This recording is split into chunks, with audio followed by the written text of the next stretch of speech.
model trains and day 5 of 25 days of Christmas with TJ 2024. I'll eventually get it right and say 2024. Of course, my buddy Tom had to gladly point it out that I said 2025 again yesterday. I guess when you only do videos once a year, really, you gotta knock the rust off and you'll get back to it. But neither here nor there. Yesterday we did take a look at a repeat, if you will, for the series, and that's my chassis system SD40-2. Being it's one of my favorites, I think it earned its right to make an appearance every year, or at least every other year maybe. We'll see going forward. But today we're actually going to dive back into another railroad that we've already done.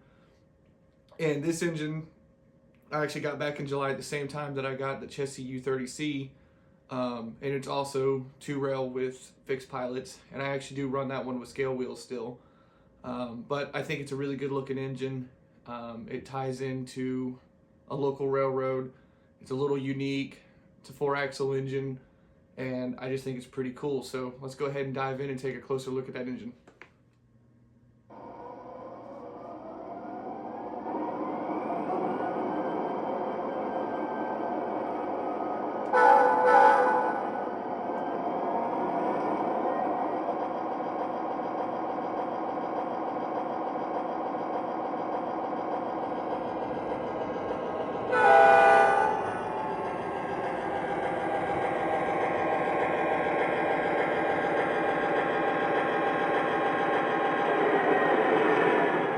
As you can see, it's another Southern tuxedo paint.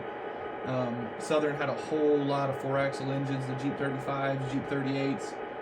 All of them were obviously in a high hood. Everything that Southern ordered was in high hood, from SD40s, SD40-2s, SD45s, SD35s, everything was high hood. Even their GEs were high hood. It was a safety thing for them, and they ran most things long hood forward. This GP35 was more for locals or yard work, and they were mostly ran short hood forward. And obviously MTH set it up that way with the green marker lights and the engineer and conductor facing forward. So again, I think it's a pretty unique engine.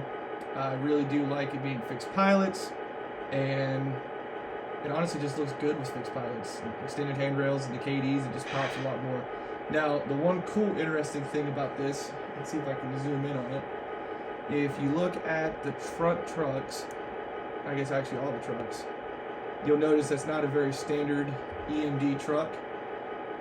During the time period, EMD would actually do some things where you could order a new engine and then send an engine back, and they would recycle the trucks and traction motors and everything and put on different engines. So these Jeep35s actually had Alco trucks on them.